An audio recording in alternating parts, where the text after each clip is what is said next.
Now, welcome back. We're going to answer some of your questions about the Chancellor's statement today, in which Jeremy Hunt got rid of most of the tax cuts announced by his predecessor. One or two of them stayed, and announced an early end to the energy price cap. So lots to discuss then with my expert panel.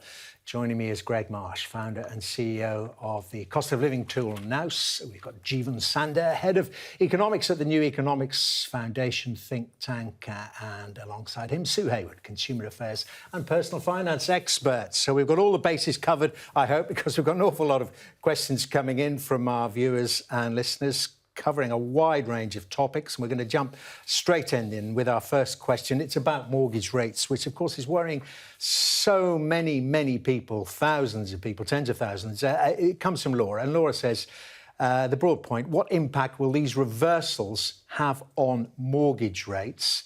And when would we expect them to start going down? Jeevan, you take this one, because mortgage rates depend then on the prices, on what's going on in the bond market. Just explain. Yes, I don't have any good news for you on that sense. At the moment, the Bank of England base rate is about 2.25%. We still expect that to go over 5% next year. So for every percentage point increase on the Bank of England base rate, which then hits mortgage rates, it's about £600 for every £100,000 that you owe. So we're still looking at large increases in mortgage payments over the next few years. And indeed, people have to refinance it. You know, in one sense, why have interest rates risen over this time? It's because of an incompetency premium. Now, today, Jeremy Hunt... An incompetency premium? Yes, exactly where we Quite are, a phrase. That's exactly where we are. People don't have faith in British policymaking ever since Liz Truss came into government. Now, Jeremy Hunt seems to put kind of the brakes on some of it, and he's a bit more competent, so it's come down a little bit. We were expecting 6%, but will still be much higher, so not much. Not out of the woods yet. Well, we've got plenty of questions on mortgages, so we'll take the next one from Conal Cunningham. This is about fixed rates that we were discussing there, that I think the majority of people are now on when it comes to mortgages. Sue, tell us about this. This from Conal says, my 2-year fixed rate mortgage ends in May 2023, so what, 6-7 months' time. What do these new measures mean for me? Will we still see a rise of mortgages to between 4.5 and 6%, as Jeevan was saying? I mean, how long's a piece of string? We just don't know, do we? We don't. I mean, the majority of people, as you say, are on fixed rate. There's only around 2 million homeowners who are on the standard variable rate right now, or possibly even pegged to the tracker rate, which usually follows the Bank of England. So with fixed rates, yes, there's no good news, sadly, in that they're not suddenly likely to fall. And the problem is that we saw over 1,000 different mortgage products being taken off the market in the wake of the mini-budget, simply because the lenders panicked. And they also thought, hang on, we need to take these away and reprice them before we put them back out on the shelves, so to speak, simply because they weren't going to be offering the cheaper deals they had been in the wake of the potential Bank of England rises going even higher, because at the end of the day, they are businesses. They're there to make money. So they wanted to make sure that they weren't going to be pricing mortgages too cheaply and people would snap them up, you know, even 5 years or even longer. So right now, I mean, the mortgage rates, you know, almost, well, the fixed rates are sort of double what they were, you know, even a year ago. So it's not, not great news for Greg, give us your thoughts on that as well. But the question then, as I say, so many people worried about their mortgages. Helen just asked this simply, and it's about timing. Should I fix my mortgage or wait? Yeah, the challenge Helen and others of us face is that trust comes on foot, but it leaves on horseback. And that's trust with a T. Trust with a T, that's right, that's trust. We'll see whether Liz Truss is also leaving quickly or not, time will tell. Look, the challenge is that, although exactly as Sue says, there will be a return to cheaper deals if indeed expectations around interest rate rises fall, but that will take time. And banks, I think, have had to act with urgency to withdraw a lot of their cheaper deals, which means that for a period of time there are no really cheap deals in the market. And even though today's rowback on pricing has meant that there will be probably some optimism over the course of next year that we might not see Bank of England base rates get as high as 6%. So expectation now, as Conway was saying earlier on, closer to 5% than 6%, which means that mortgage rates, if you were to wait until this time next summer, before you refinanced, it might not be as bad as it could have been. It might only be 7-8% rather than 8 or 9%. But context matters. You probably took out your current fixed rate deal when Bank of England base rates were sub 1%, which means you're going to see your mortgage, whatever happens, roughly double, maybe even more in terms of the cost of interest repayments every year. So there's a real challenge. Do you do that refinancing today? Do you pay your early repayment charge, get it over with and get a deal in before it can get even more expensive? Or do you hold out and hope for the best that rates haven't risen even further by next year? Well, Sue, what about going for a tracker? Because if you're looking at 2.25, OK, even if the Bank of England puts it up to 3% in November, and you're tracking, what about 0.75 or 1% above that, you're still going to be below the fixed rates at the moment. Potentially, but I suppose the problem is for a lot of people, they want to be able to budget. They want to know what's happening. And certainly in light of today's news as well about the fact that the energy price guarantee isn't going to last 2 years. Come April, energy bills could be on the rise again. In fact, they will be, unless the government is going to sort out, some help for certain people. But for the majority of people, they'll be on the rise. I think most people want to know so they can budget month to month what they're paying for. So while the fixed deals, yes, you may pay slightly over the odds because it's a fix you're locking into, but you will know what you're paying in the future. And of course, it's worth saying that if you are coming to the end of a fix, within the last 3 to 6 months of a fix, you can look to remortgage and shop around. You don't have to wait till your fixed deal ends and then say, right, it's ended, I'm now on the standard variable, let's shop around now. You've got that buffer. So you can kind of book it. Absolutely. But even just on the way fixed rates are sorted out, I mean, they're not actually linked to the Bank of England rate, are they?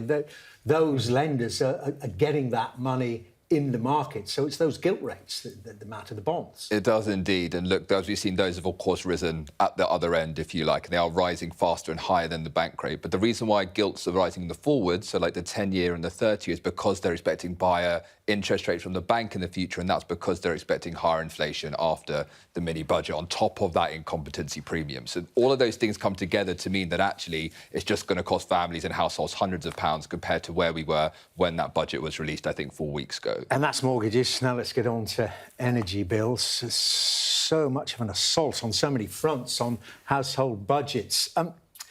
Let's put this to you, Greg. After the announcement, this question says, after the announcement about the energy price cap only lasting until April, and this is quite an about turn, will this mean that after this date, we will all be looking at higher bills of £5,000 to £6,000 a year? I mean, it's capped at £2,500 at the moment.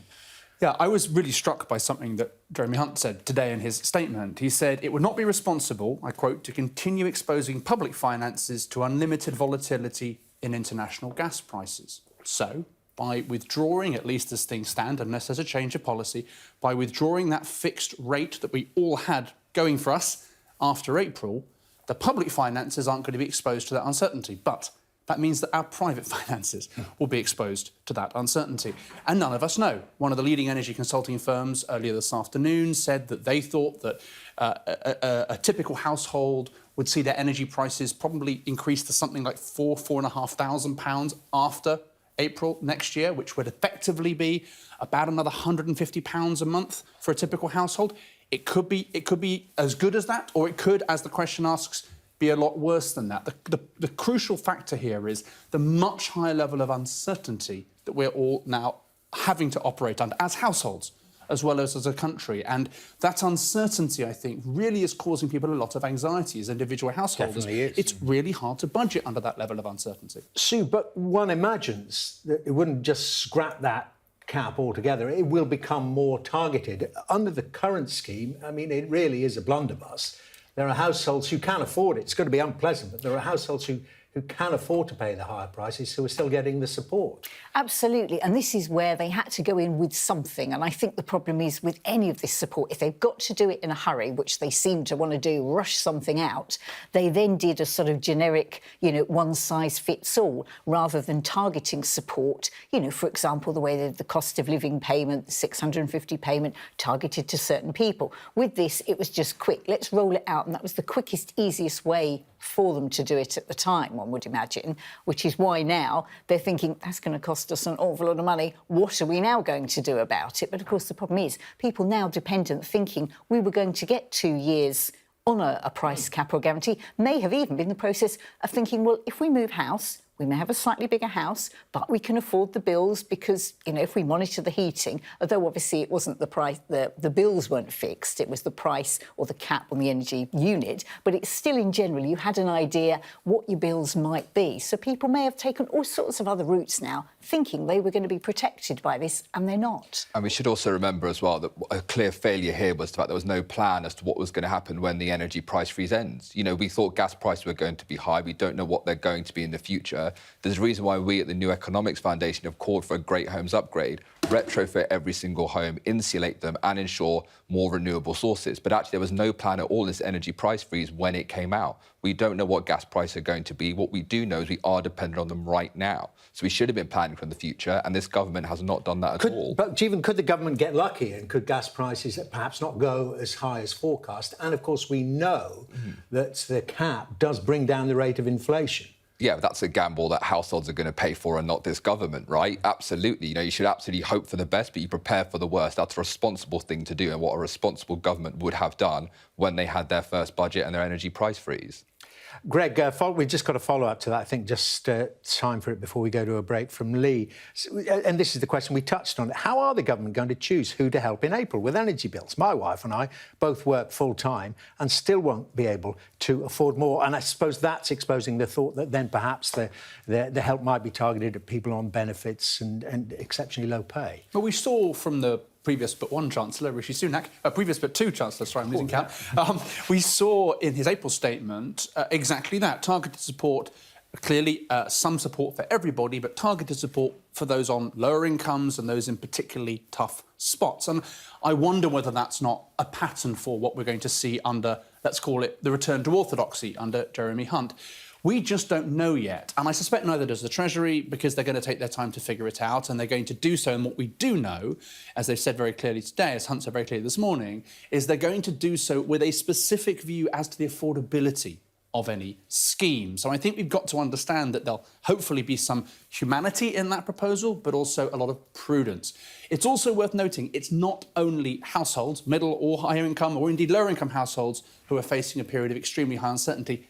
It's also businesses, because, of course, they were only going to get cut until April. So there's a huge amount of general uncertainty facing the economy and households after April. OK, listen, we are going to take a pause now to absorb all that. You're watching Sky News tonight. Coming up, we're still continuing this question and answer session. We'll be asking, amongst other things, what solutions there are for the current economic turmoil and looking specifically at pensions.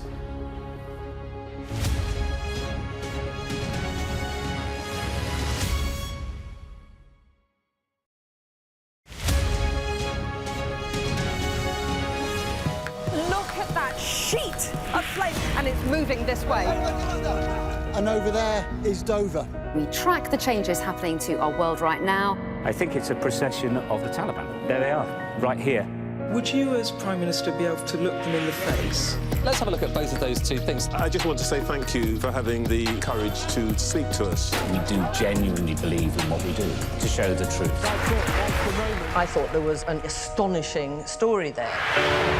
Big stories don't always come from big cities. I'm Lisa Dowd and I'm Sky's Midlands correspondent, and this is where I grew up. We can reveal that the driver who hit Harry Dunn is 42-year-old Anne Sakulas. Just met the President and we never thought we'd get this far. This is what they're up against. The wind is the really big problem. It is back-breaking work and the smoke is thick. It's been working well. Water levels are dropping, but no one knows what impact further rain will have.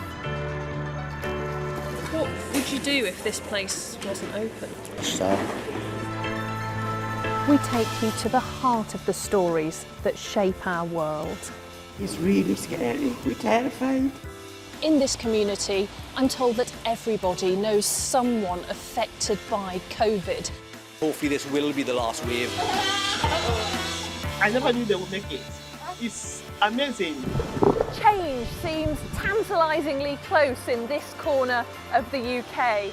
Wales was the first to introduce the plastic bag charge. This is my patch, my specialism. It's also my home.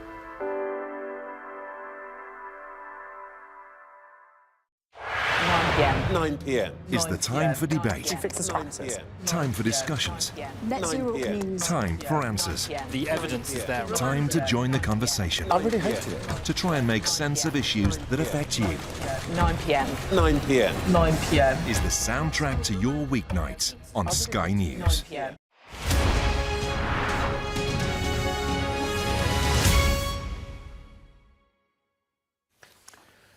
Welcome back. As you know, we're answering your questions about the Chancellor's statement today and what it could mean for your finances, of course, as well as for the state finances, that of HM Treasury. Still with me are Greg Marsh, founder and CEO of the cost of living tool Nous, Jeevan Sander, head of economics at the New Economics Foundation think tank, and Sue Hayward, consumer affairs and personal finance expert. Good to see you all again. Refreshed after the break. We're going to discuss pensions now. We've got this question, basically, and it's been, I suppose, at the heart, perhaps, of the economic turmoil. Company pensions, Jeevan, you know, part of the problem, the intervention by the Bank of England was to support company pensions. It would do something that I think not a lot of people understand in terms of gearing on the gilts that they held. So the question is my company pension safe? So at the moment, very much so. And look, it's kind of inconceivable for either the Bank of England or the Treasury to allow pension funds to go bust. It's why we saw such a huge intervention in the markets by Andrew Bailey when it came out, when it looked like it was about to go wrong. They were absolutely standing behind them. And on the other side, of course, they have withdrawn that support, and it looks like pension funds are safe, and they've kind of reordered their own investments. You know, they had an investment strategy that was prepared for certain things. What they weren't prepared for was such huge increase in interest rates almost overnight. It was completely out of kind of sample where their modelling got to. Now, there might be questions about regulation, but for the moment, those funds do look safe. And Sue, what about, I mean, most people don't have a company pension anymore. What about money purchase? Or ones you administer yourself? Yeah. If they're stock market linked, they're taking a bit of a hammering. I was going to say, even private pensions, anybody who has a pension who's thought, oh, let's have a little look online right now, they're going to be obviously really gutted because, of course, the stock market turmoil means that your pension, yes, is very likely to fall. And if you're the sort of person who maybe checks it on a monthly basis or something like that, you may well have seen falls. Having said that, you know, I know it sounds one of these things we sort of trot out, but, you know, the stock market does pick up, pensions will gradually pick up. Just because you've lost money seemingly overnight doesn't mean that, obviously, unless you need your pension that second, you're going to lose out. So the advice is, of course, to leave it in there, not start to try and pull any out or start panicking, you know, and withdrawing it lock, stock and barrel, anything like that, which, of course, in theory, once you're 55, you can take some of your pension out, but it's not a great move to start raiding your pension pot at any stage. What about the state pension? Greg, question here just asking, will Jeremy Hunt honour the triple lock next April? Just explain that. That's the triple lock. It's, what, 2.5% wages or inflation, whichever's higher. Exactly. And under any other circumstances, we've seen how hot a topic this is and how anxious the government's been to maintain, particularly given, of course, the voting intentions of a lot of those pensioners are more likely to be core Conservative vote.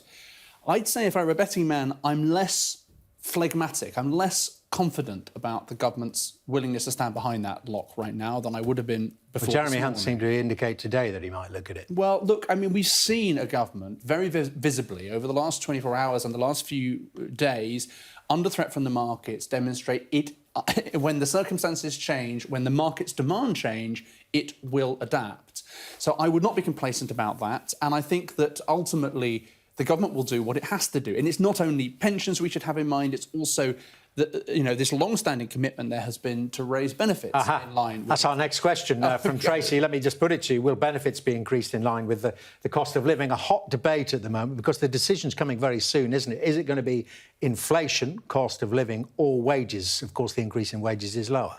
And it'll be determined based on the data we're going to get this Wednesday from the bank, from the ONS, the Office of National Statistics, who are going to be giving us the CPI numbers on Wednesday morning.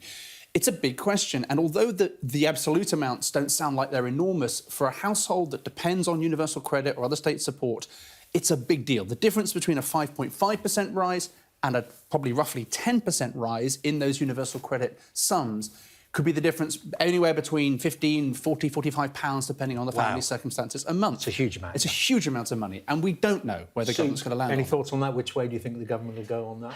Oh, obviously, I would like to see them go with inflation, but right now, when they're penny pinching and pulling everything back, I don't know what they'll do. I would like to think they would, simply because they are taking away so much, and right now, with the, as we said, with the energy price guarantee and everything else, I would think surely they've got to do that, at least give some money back, especially to the lowest income people who are going to be hardest hit when the price guarantee ends. And they should do so, right? We already have a hunger crisis in this country, 2.6 million kids going hungry, and that number is only rising. The people who suffer the most from benefits not being uprated in line with prices are the most vulnerable. It's children, the severely disabled and pensioners, because they can't work to make up the difference between lower pension payments and higher prices. And when Jeremy Hunt and the Chancellor and the Prime Minister talk about difficult decisions, we should remember it's not difficult for them. They will not suffer in the way that those people, the most vulnerable people in this country, will suffer. That would make a difficult life, more than a difficult life. Listen, we've got a big tester for you all to end this session. You've all been so brilliant. This from Tom C. And thank you very much indeed for this one, Tom. Let me read out Tom's question. Are there any measures that would help fix all this without punishing the less well-off and trashing the economy again that haven't been considered yet? We're going to ask you to do the Treasury's work for it. Let's stay with you, Jeevan, because you were more or less on that path.